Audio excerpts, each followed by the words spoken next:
kami pun juga selalu berkomunikasi dengan pimpinan-pimpinan yang tidak ada di DPRD, baik melalui anggotanya atau secara langsung. Kami khususnya di Kabupaten Malang cukup dekat, cukup kompak, pimpinan-pimpinan partai biarpun berbeda dukungan, berbeda calon, apalagi dengan sekarang wacana ada koalisi-koalisi dan sebagainya, kita tidak banyak terpengaruh di Kabupaten Malang karena memang suhu di Kabupaten Malang ini memang kota dingin, jadi tidak terlalu panas seperti daerah yang lain. Jadi pemilu belum dimulai sudah ada pegas penyejuknya.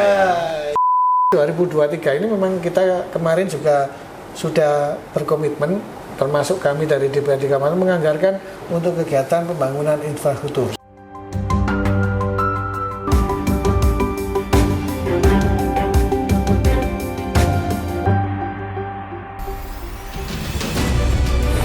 Tribuners, kali ini saya berada di kantor DPRD Kabupaten Malang. Saya akan ketemu dengan pimpinan tertinggi di lembaga ini, yaitu Bapak Darmadi Esos, Ketua DPRD Kabupaten Malang. Mari kita menuju ke ruangan beliau untuk wawancara khusus dengan Pak Darmadi.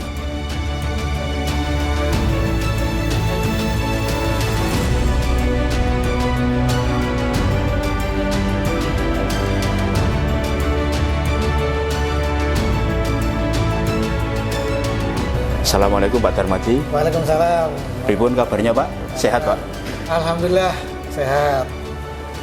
Pak Darmadi, pemilu 2024 kan semakin dekat. Ya. Mulai tanggal 1 kemarin sudah mulai dibuka pendaftaran caleg sampai tanggal 14 nanti. DPRD ini kan sebagai salah satu pilar lah ya, untuk ikut mengawal suksesnya penyelenggaraan pemilu serentak 2024 nanti.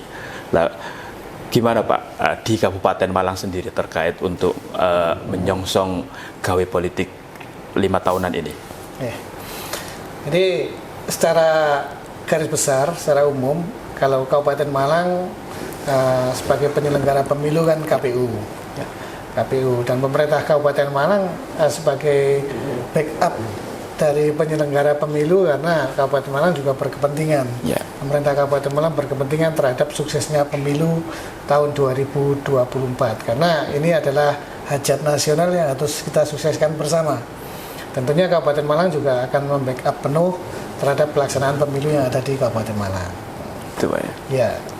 Pak, DPRD Kabupaten Malang itu kan legislatif ya, kan, yang calon yang terpilih, wakil yang terpilih, anggota dewan yang terpilih itu kan hasil kontestasi pemilu kan, seperti itu. Sampai sekarang ini seperti apa Pak persiapan yang dilakukan oleh Pak Darmadi selaku Ketua DPRD yang juga sudah sangat berpengalaman ini, sudah 3 periode Pak ya? Sudah 4 periode. 4 periode ini ya, luar biasa ini kalau terpilih lagi periode kelima. Periode kelima. Termasuk juga 50 anggota DPR kabupaten yang lainnya Pak. Persiapannya sampai sekarang ini seperti apa? Jadi kami dari DPRD Kabupaten Malang tentunya ini juga bersama-sama dengan pemerintah Kabupaten Malang dalam hal kebijakan kita mendukung kegiatan mulai dari persiapan sampai nanti dengan pelaksanaan pemilu tahun 2024. Karena ini pemilu serentak, tentunya ini juga kita akan tetap menjalankan sesuai dengan tahapan-tahapan yang telah ditentukan oleh KPU. Nah, kami di internal di DPRD Kabupaten Malang tentunya juga akan selalu siap bersama dengan pemerintah daerah, tentunya dengan fungsi-fungsi yang kita punya. Karena kita punya fungsi budgeting, fungsi anggaran, fungsi legislasi dan fungsi pengawasan. Jadi ini akan kita maksimalkan secara maksimal dalam rangka mendukung suksesnya program pemerintah. Hal ini adalah pemilu. Jadi kami dari DPRD Kabupaten Malang juga sudah siap untuk menjalankan itu. Biarpun di internal DPRD Kabupaten Malang saat ini kan juga berasal dari bermacam-macam warna, bermacam-macam partai, yang tentunya juga berkepentingan terhadap suksesnya pemilu tahun 2024. Nah, di sini juga hampir sebagian besar pimpinan-pimpinan partai politik juga ada di DPRD Kabupaten Malang. Artinya biarpun saat ini kami nanti 2024 berkompetisi kembali, tapi dalam hal kebijakan mensukseskan gawe-nya pemerintah nasional, kita akan tetap bersama-sama. Tidak ada perbedaan terhadap bagaimana mensikapi kita nantinya mensukseskan pemilu tahun 2024. Salah satu bentuk supporting yang dilakukan oleh DPRD itu kan lewat budgeting tadi Pak, anggaran. Berapa Pak anggaran yang dikucurkan tahun ini untuk mendukung suksesnya pemilu 2024? Yang pertama, karena pemilu serentak pada tahun 2024 sebenarnya kan ada dua tahapan. Artinya dua kelompok. Pelaksanaan yang pertama pemilu Pilpres dan Pileg dan DPD, kemudian yang kedua adalah Pilkada. Nah, untuk Pileg, Pilpres dan pemilihan DPD ini semuanya dibiayai oleh pemerintah pusat. Pemerintah pusat. Karena baik mulai honor dari teman-teman penyelenggara dari tingkat KPPS sampai dengan yang lain itu semuanya pusat. Pemerintah pusat. Full Pak. Full. Cuman kita memang ada beberapa kebijakan-kebijakan terkait dengan lokal itu kita backup, dan DPRD pada tahun 2023 ini kita juga sudah mengalokasikan anggaran untuk itu. Berapa Pak? Secara pastinya saya juga agak lupa, tapi kita membackup anggaran untuk itu. Berarti kegiatan-kegiatan yang memang tidak di-backup oleh KPU pusat, misalkan terkait dengan gudang, itu kan juga tidak difasilitasi oleh pemerintah pusat. Kita juga memberikan itu karena gudang ini kan tidak cukup hanya 1-2 bulan. Karena pemusnahan barang pemilu itu kan harus biasanya sampai dengan 1 tahun baru dimusnahkan, dan itu harus disimpan aman di gudang yang telah disiapkan. Nah, contoh-contoh kecil itu kita yang backup terhadap pelaksanaan kegiatan, termasuk bagaimana nanti pada saat pengamanan, biarpun itu nanti adalah gawenya pusat dan situ honor-honor juga, kita juga masih membantu bagaimana pengamanan ini juga bisa terbackup oleh pemerintah daerah. Untuk yang anggaran pilkada serentak Pak? Nah, untuk anggaran pilkada serentak kita juga sudah mulai merancang saat ini, karena pelaksanaannya kan pada bulan November ya. Artinya itu full murni nanti itu dibiayai pada APBD tahun 2024. Artinya ini memang akan kita mulai nanti pada saat pembahasan RKPD sampai KUAPPS sampai dengan RAPBD Kabupaten Malang, baru kita menganggarkan untuk tahun 2024. Nah, karena untuk 2023 ini otomatis belum ada tahapan untuk pilkada, akan dimulai setelah Pileg Pilpres selesai baru masuk ke tahapan pilkada. Pak Darmadi, Bapak ini kan politisi gaek, sudah 4 periode di DPRD. Nah, ini kan hampir semua bakal calon legislatif atau bacalek itu kan deg-degan menunggu hasil akhir, kira-kira ini sistem pemilihannya nanti digelar terbuka atau tertutup. Seperti apa Pak kalau suasana kebatinan teman-teman bacalek di Kabupaten Malang ini, termasuk Pak Darmadi sendiri? Jadi ini diskusi yang cukup luar biasa terkait dengan sistem pemilu ini, karena ini dibicarakan hampir semua orang, termasuk para peserta pemilu. Ya. Nah, terutama pengurus-pengurus partai politik hampir semuanya sekarang berdiskusi membicarakan itu. Ada yang diskusi ringan, bahkan ada yang diskusi cukup serius. Nah, tapi tentunya kami yang ada di DPRD Kabupaten Malang saat ini juga melakukan persiapan untuk kegiatan pemilu ini. Kita tidak melihatnya terbuka atau tertutup. Prinsip kalau semuanya teman-teman ada yang ingin tertutup, ada yang ingin terbuka. Ini kan dinamika yang sekarang muncul. Tapi kami dari saya sendiri terutama dan dari partai saya, dari PDI Perjuangan, mau terbuka, tertutup, kami tetap siap. Bahkan skema yang harus kita daftarkan untuk calon anggota legislatif tahun 2024 yang rencananya akan kita daftarkan besok pada tanggal 11 ini, PDI Perjuangan se-Indonesia itu memang diminta serentak tanggal 11. Kami sudah siap dengan formula, apakah itu terbuka atau tertutup, kita akan siap dengan skema yang ada. Artinya sudah disiapkan ya, plan A ketika terbuka, plan B ketika tertutup ya? Kita tetap satu plan. Oh, satu plan? Susunan caleg ini untuk terbuka juga untuk tertutup. Oh, artinya sudah pakem ya? Sudah, jadi tidak ada perubahan lagi nanti apakah itu terbuka atau tertutup. Kalau di Kabupaten Malang sendiri Pak, Bacalek Kabupaten Malang untuk DPRD Kabupaten Malang sendiri sudah fix dan oke? Untuk PDI Perjuangan sudah fix, sudah oke. Dan ini tinggal besok dibawa ke KPU, termasuk semua persyaratan teman-teman kita 100% 50 orang calon sudah sesuai dan sudah dilengkapi semua persyaratannya. Artinya sesuai dengan instruksi DPP ya? Iya, betul. Kalau terbuka ya siap, tertutup ya siap. Tapi tidak ada wacana mundur ya. Kita tidak mewacanakan mundur ini, karena sesuai dengan aturan regulasi tidak ada dasar hukum bahwa pemilu mundur. Tapi kalau sudah ini kan tahapan kan sudah mulai pendaftaran Pak ya kan seperti itu.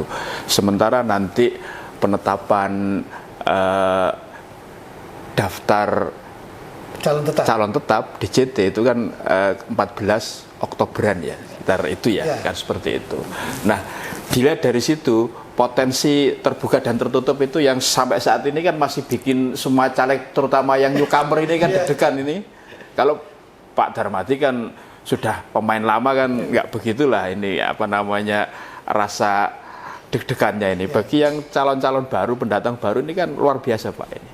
Iya, jadi calon yang kita siapkan dari partai saya, dari PDI Perjuangan, itu mereka sudah kita berikan pemahaman bahwa susunan caleg nanti yang kita daftarkan itu tidak akan berubah manakala ada perubahan sistem, mau terbuka atau tertutup. Memang ada beberapa partai yang sekarang ini juga galau, kalau nanti tertutup banyak yang akan mundur. Kita menjamin dari PDI Perjuangan tidak akan ada yang mundur, mau terbuka ataupun tertutup. Karena kalau saya melihat ya ngobrol-ngobrol dengan teman-teman pimpinan partai, waduh kalau tertutup takut banyak yang mundur, banyak yang mundur caleg-calegnya, gitu ya. Nah itu bagi PDI Perjuangan kita sudah siap untuk itu. Artinya kan orang akan kembali ke apa namanya sistem pemilu sebelumnya, calon jadi, ada calon sepatu dan macam-macam ya kalau pakai sistem tertutup kan. Tapi kita sudah melakukan proses ini cukup lama. Jadi teman-teman yang sudah akan kita calonkan sudah kita berikan satu pemahaman dan kita berikan penjelasan bahwa ini mau terbuka atau tertutup tetap calonnya tidak akan berubah dan mereka sudah siap untuk itu. Karena mereka rata-rata sebagian besar adalah memang betul-betul kader dari partai. Jadi mereka tidak hanya ingin menjadi caleg nomor jadi kalau tertutup, tidak, tapi mereka memang mempunyai semangat yang luar biasa bagaimana nanti membesarkan PDI Perjuangan. Pak Darmadi, pemilu 2024 itu kan serentak ya, Pilpres dan Pileg. Kita tahu bahwa di pemilu sebelumnya ini kan terjadi semacam benturan yang cukup keras ya ketika pilpres kan, apalagi calonnya dua. Nah ini kan digelar serentak. Bagaimana agar suasana pemilu itu nanti berlangsung lancar, damai, yang sudah ikut dilakukan oleh Dewan untuk bisa mewujudkan pelaksanaan penyelenggaraan pemilu yang damai di Kabupaten Malang. Ya. Jadi kalau kita merunut dan melihat sejarah pemilu kita, kemudian dua pemilu terakhir kita, terutama pemilu tahun 2019 dan 2014 ya, memang sangat keras ya benturannya, terutama benturan ini sampai ke level paling bawah di tingkat masyarakat, bukan hanya elit ya. Yang kalau kita lihat, nah politik dan kampanye identitas memang kemarin kental. Jadi politik identitasnya kental. Akhirnya ini yang memang kita takutkan nanti, Mas Anwar ya, bisa memecah belah kita semuanya, terutama masyarakat. Jangankan jangankan antar satu organisasi, satu partai, bahkan satu keluarga itu bisa berbenturan gara-gara saling mendukung beda pilihan pada pemilu tahun 2019 kemarin. Karena apa? Karena politik identitas ini ternyata juga mengancam kehidupan berbangsa dan bernegara yang saat ini ada. Maka kami dari PDI Perjuangan selalu menyampaikan, kita akan berkampanye dengan baik, kita akan pegang teguh terutama bagaimana persatuan dan kesatuan, keamanan ini terjaga secara kondusif, terutama di Kabupaten Malang ini. Kalau secara kelembagaan Pak, di Dewan Pak, yang sudah dilakukan lah dengan para pimpinan yang lain, termasuk juga dengan anggota yang lain untuk menciptakan suasana pemilu damai di Malang, apa yang sudah dilakukan? Jadi kita di DPRD selalu komunikasi antar pimpinan yang ada di DPRD. Kami pun juga selalu berkomunikasi dengan pimpinan-pimpinan yang tidak ada di DPRD, baik melalui anggotanya atau secara langsung. Kami khususnya di Kabupaten Malang cukup dekat, cukup kompak, pimpinan-pimpinan partai biarpun berbeda dukungan, berbeda calon, apalagi dengan sekarang wacana ada koalisi-koalisi dan sebagainya, kita tidak banyak terpengaruh di Kabupaten Malang karena memang suhu di Kabupaten Malang ini memang kota dingin, jadi tidak terlalu panas seperti daerah yang lain. Jadi pemilu belum dimulai sudah ada bekas penyejuknya ya.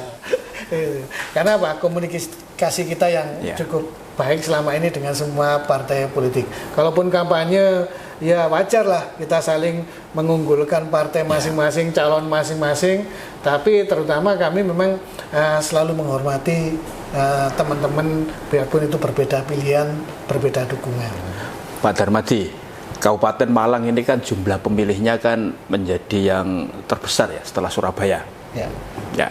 Di Jawa Timur. Di Jawa Timur ya. Nah, artinya kan pasti ini seksi lah.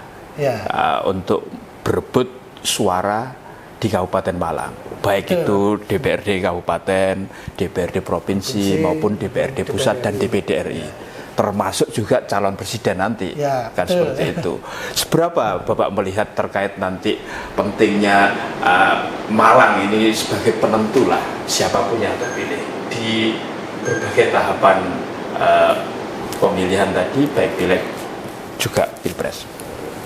Jadi Kabupaten Malang dengan jumlah penduduk lebih dari 2,6 juta ini ya, dengan DPT saat ini hampir lebih dari 1,8 juta ini ya.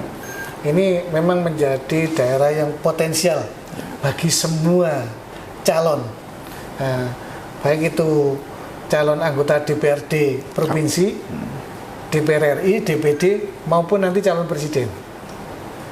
Karena di Kabupaten Malang ini dengan jumlah penduduk terbesar kedua di Jawa Timur setelah Surabaya dan wilayah terbesar kedua di Jawa Timur setelah Banyuwangi. Betul. Ini menjadi kunci sebenarnya kalau saya lihat kemenangan kontestasi pemilu pada tahun 2024. Karena kalau mengaca pada tahun 2019 pemilu kemarin, Pilpres Kabupaten Malang untuk kemenangan calon presiden Pak Jokowi itu tertinggi se-Indonesia, jumlahnya ada di Kabupaten Malang. Berapa Pak persentasenya? Tertinggi kemarin itu persentasenya di Kabupaten Malang 76% untuk persentase. 76 Tapi, ya? dari jumlah pemilih yang memilih Pak Jokowi itu tertinggi dari data yang kita lihat di PDI Perjuangan, bahwa di Kabupaten Malang ini adalah pendukung Pak Jokowi dengan perolehan suara tertinggi se-Indonesia ternyata. Meskipun kalau tingkat regional kita naikkan sedikit ke Jatim itu selisihnya kan plus minus 4,5% ya antara suaranya Jokowi Ma'ruf Amin sama Prabowo Sandi kan seperti itu. Selisihnya agak tipis lah kalau di tingkat regional ya. Pak, DPRD itu kan mitra pemerintah kabupaten kan seperti itu. Meskipun ini sama-sama kader PDI kan yang duduk ini kan, baik yang duduk di legislatif, eksekutif juga sama-sama kader PDIP. Betul. Bentuk controlling seperti apa Bapak yang sudah dilakukan oleh DPRD terhadap pemerintah Kabupaten Malang? Dengan 3 fungsi yang melekat di Dewan. Ini Mas Anwar, terima kasih ya. Karena Mas Anwar hafal betul ternyata di Kabupaten Malang ini baik eksekutif, legislatif ini dipegang PDI Perjuangan. Ya, sama-sama merahnya. Sama-sama dari PDI Perjuangan. Ya. Dan tidak hanya bupatinya, karena bupatinya dari PDI, wakil bupatinya dari PDI, ketua DPRD-nya juga dari PDI Perjuangan. Seperti Banyuwangi. Ya, seperti Banyuwangi. Ya. Nah, ini jadi hubungan kita, biarpun kita sama-sama dari partai yang sama, sama-sama PDI Perjuangan, tentunya kami juga menjalankan fungsi-fungsi sesuai dengan tugas pokok fungsi dan sesuai dengan aturan yang ada. Tidak berarti sama-sama kemudian kita juga tidak ada sebuah kontrol terhadap pemerintah daerah. Karena kami dari DPRD Kabupaten Malang tetap menjaga etika pemerintahan yang ada, menjaga regulasi yang ada, bahwa pemerintahan daerah yang di dalamnya adalah eksekutif dan legislatif dalam tataran ini selalu mengawasi pemerintah daerah, bermitra di sini dalam semua aspek pembangunan yang ada, mulai dari perencanaan, pelaksanaan dengan pengawasan sampai dengan nanti evaluasinya. Bentuk controllingnya yang sudah dilakukan seperti apa Pak? Mungkin bisa cerita agar meskipun sama-sama partainya tapi tetap fungsi controlling, pengawasan itu dilakukan. Jadi bentuk kontrolnya yang pertama pada saat kita menyusun perencanaan anggaran, kita tetap harus teliti. Apa yang direncanakan oleh pemerintah daerah, yang diajukan oleh pemerintah daerah, ini kita betul-betul kita teliti betul, kita kaji dan sebagainya.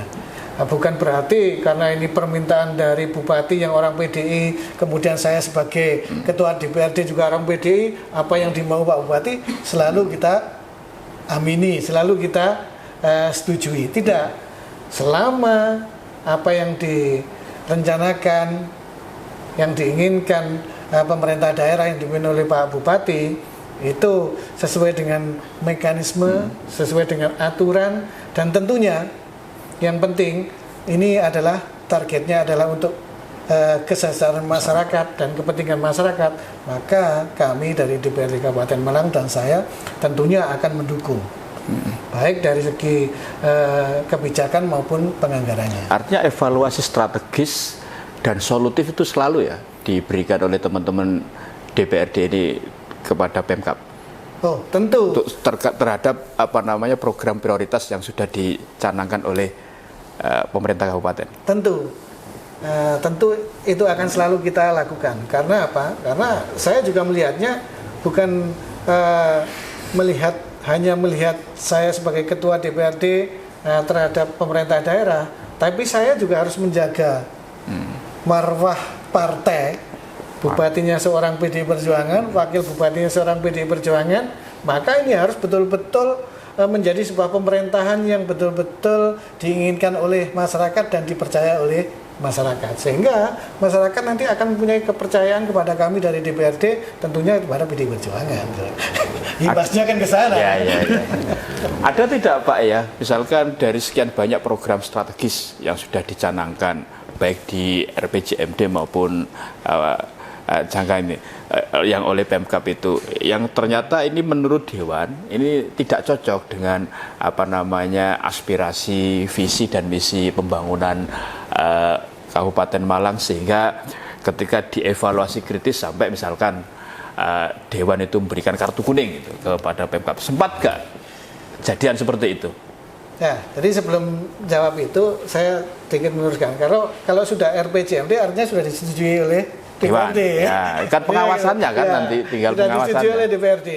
Tentunya RPJMD ini setelah Bupati dilantik menetapkan RPJMD dengan persetujuan DPRD, ini yang harus dilaksanakan. Nah, kemudian memang tidak semuanya itu akan mulus dan berjalan dengan lancar.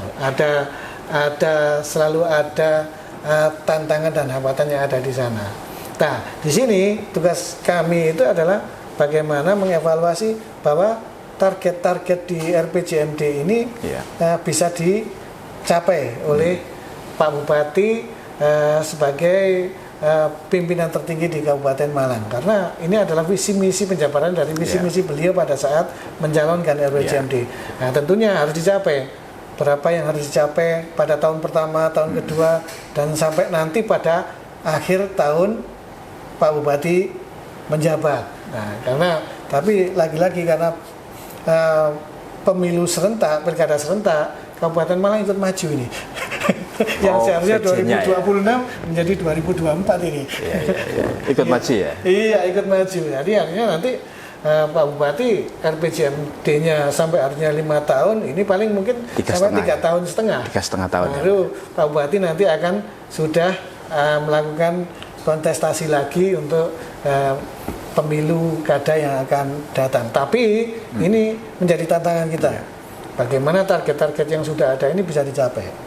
Termasuk proyek-proyek ataupun rencana-rencana yang saat ini memang sudah ditetapkan dalam RPJMD, dan kami mempunyai kewajiban untuk membackup di sana, karena apa yang sudah dituangkan di RPJMD ini harus terlaksana.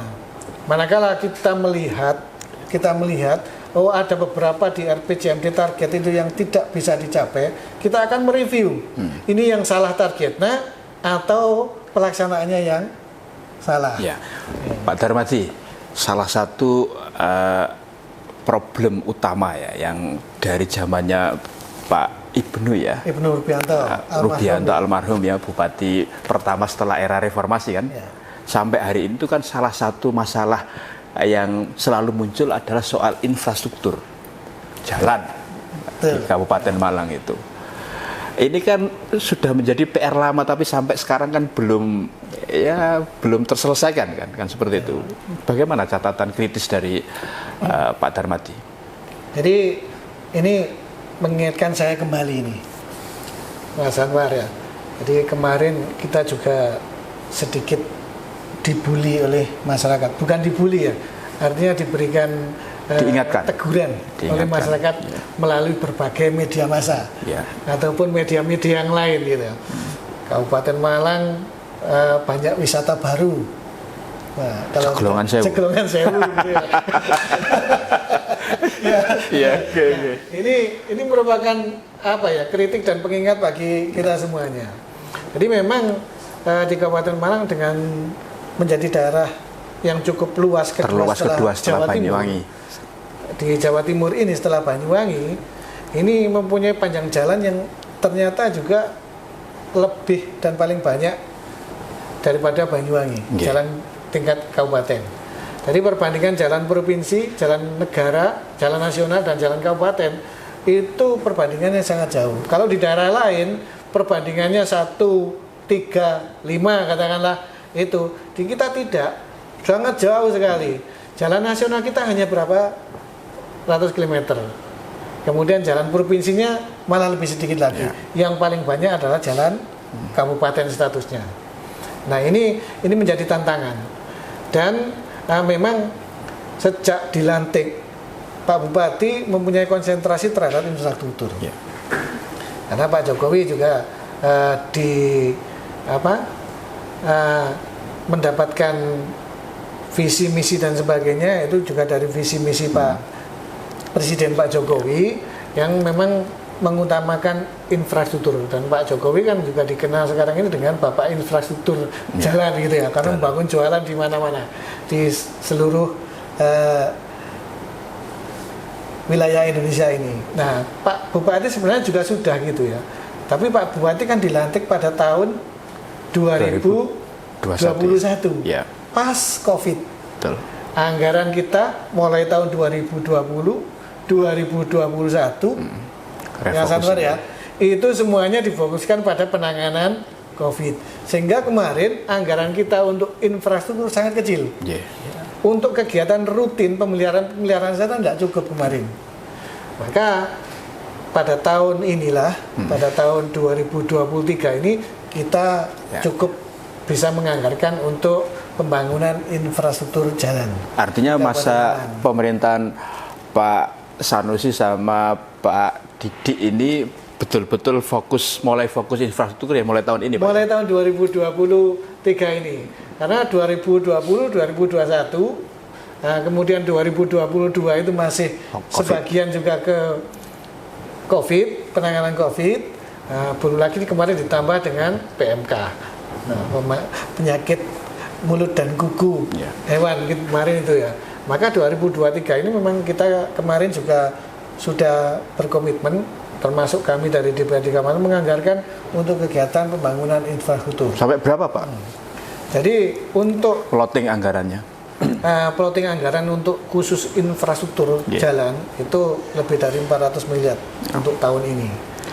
Dari sekitar berapa Pak? 4,8. Jadi 4,8 triliun ya. 4,2 ya. 4,2 ya. Jadi 4,2 itu yang 55% itu masih untuk kegiatan operasional, terutama gaji. Jadi Kabupaten Malang ini nggak tahu, ini pegawainya cukup banyak, operasionalnya cukup banyak, sehingga yang bisa digunakan itu kan hanya sekitar 45% dari untuk kegiatan pembangunan. Ini terbagi ke semua OPD, tidak hanya untuk Bina Marga itu, ataupun untuk Cipta Karya atau yang lainnya, karena di KPU-an memang mempunyai porsi yang paling tinggi. Selain di pendidikan dan kesehatan juga cukup tinggi. Kita sudah sesuai dengan ketentuan pemerintah pusat, 20% penganggaran untuk pendidikan kesehatan, kita sudah lebih 35% lebih untuk pendidikan dan kesehatan. Jadi cukup tinggi. Nah, tahun ini 2023 mudah-mudahan segera ini bisa dieksekusi, bisa dilakukan, karena sekarang juga sudah proses, dan kita ini juga menjadi evaluasi kita semuanya. Ini jangan sampai nunggu di belakang. Kadang-kadang kan numpuk di akhir tahun. Kita minta untuk dimulai saat ini dengan berbagai kendala yang ada. Sekarang dengan kemudahan dari pemerintah pusat dibuatkan katalog. E-katalog, bahkan diminta pada semua daerah untuk menyusun e-katalog lokal agar ini mempermudah proses belanja barang dan jasa pada proses pembangunan yang ada di Kabupaten Malang.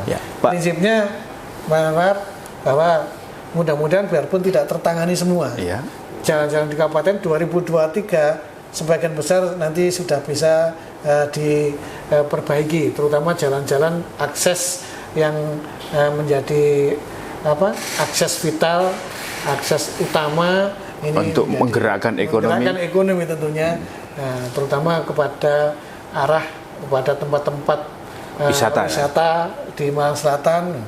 Nah, memang sampai saat ini menjadi sebuah PR bagi kita, dan ini memang terus by proses.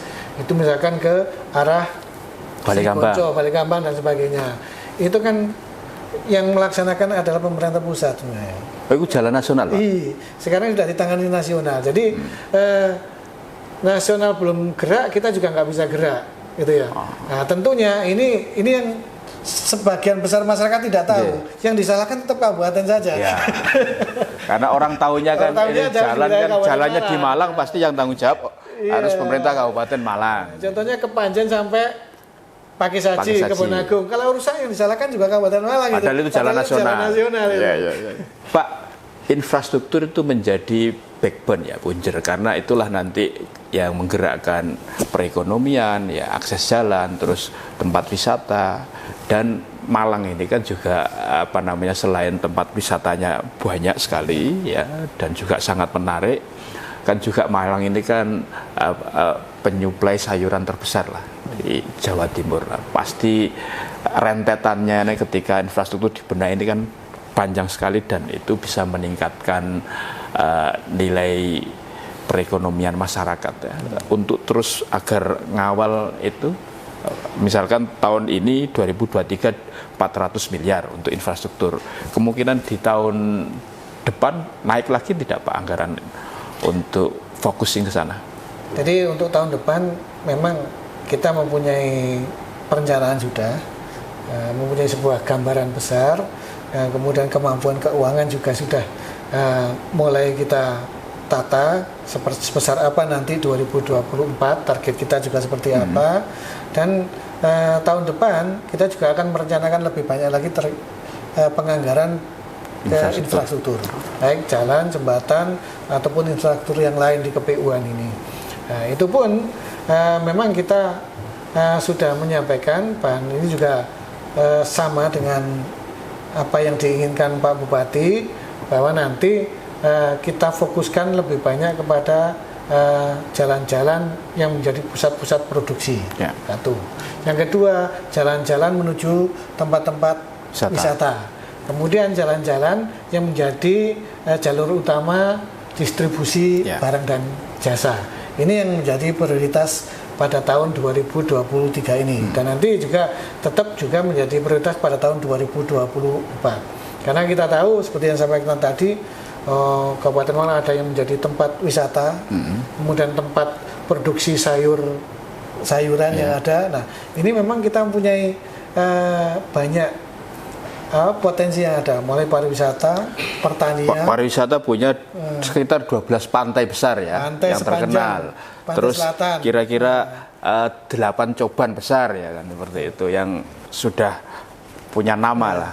Mulai dari pantai, gunung, sampai wisata-wisata alam yang lainnya, mulai coban dan sebagainya.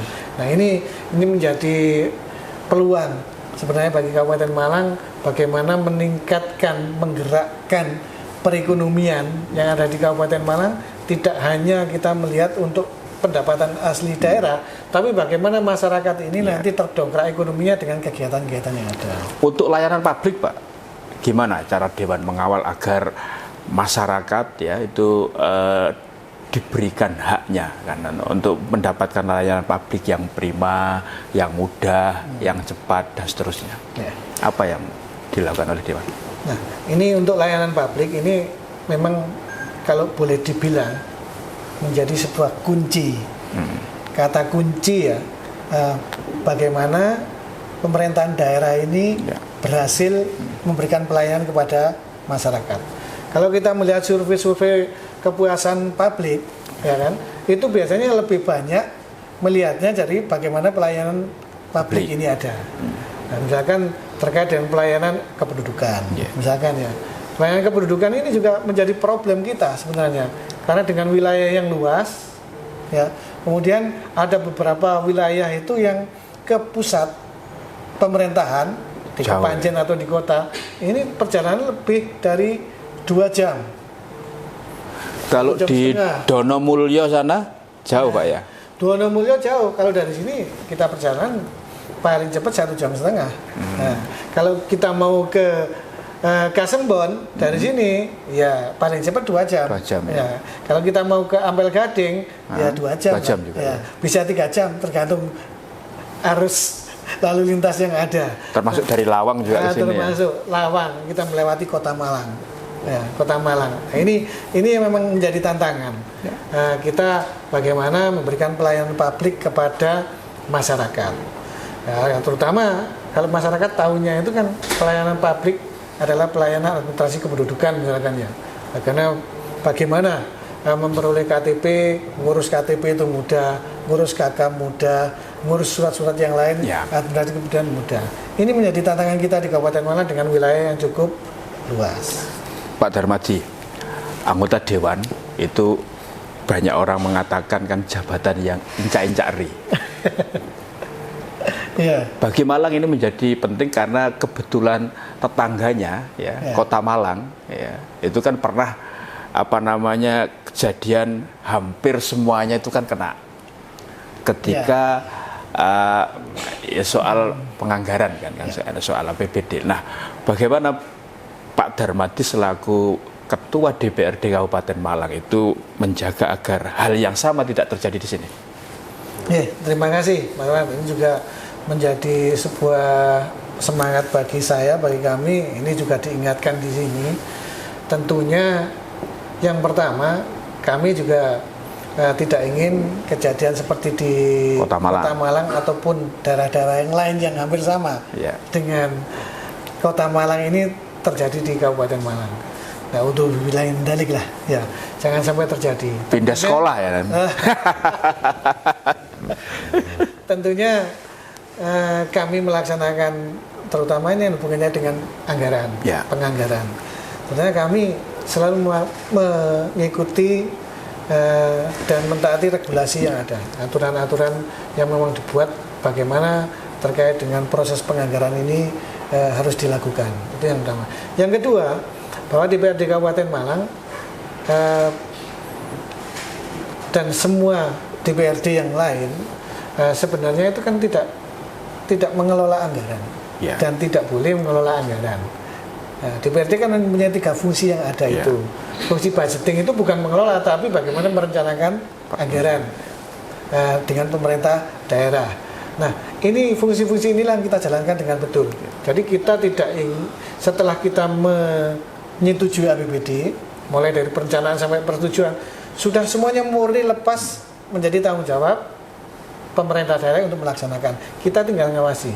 Kami tidak terlibat sedikit pun dalam proses pelaksanaan penggunaan APBD yang ada di Kabupaten Malang yang telah kita tetapkan. Tentunya kecuali anggaran yang ada di DPRD, gaji dan sebagainya itu memang yang menjadi kewenangan, tapi itu pun dikelola oleh sekretariat DPRD, tidak dikelola oleh anggota DPRD.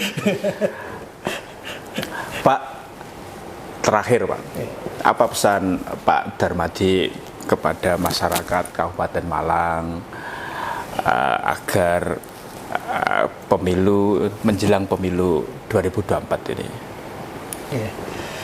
Jadi terima kasih. Jadi saya sebagai Ketua DPRD Kabupaten Malang pada kontestasi pemilu tahun 2024 ini saya berharap bahwa seluruh masyarakat Kabupaten Malang ini lebih bijak lagi dalam menghadapi pemilu.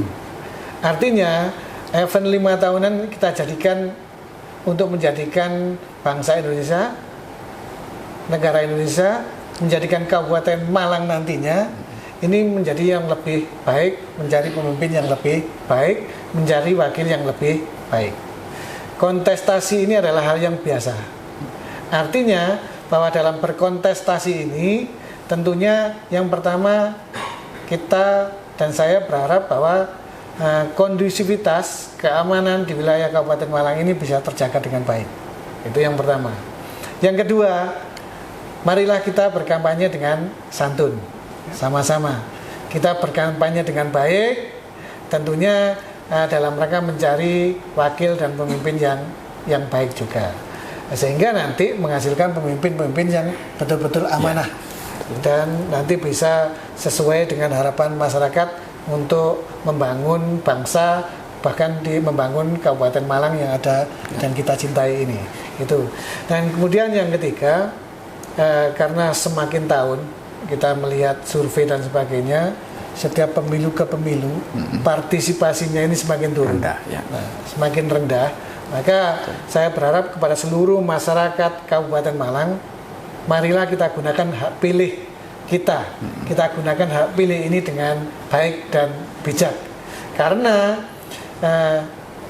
masyarakat Kabupaten Malang dan siapapun memilih ataupun tidak, pasti akan menikmati hasil dari proses politik, proses pemilu yang ada.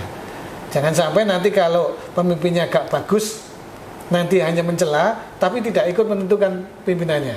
Maka gunakanlah hak pilih ini dengan baik dan bijak. Tentunya ini yang kita harapkan. Ya.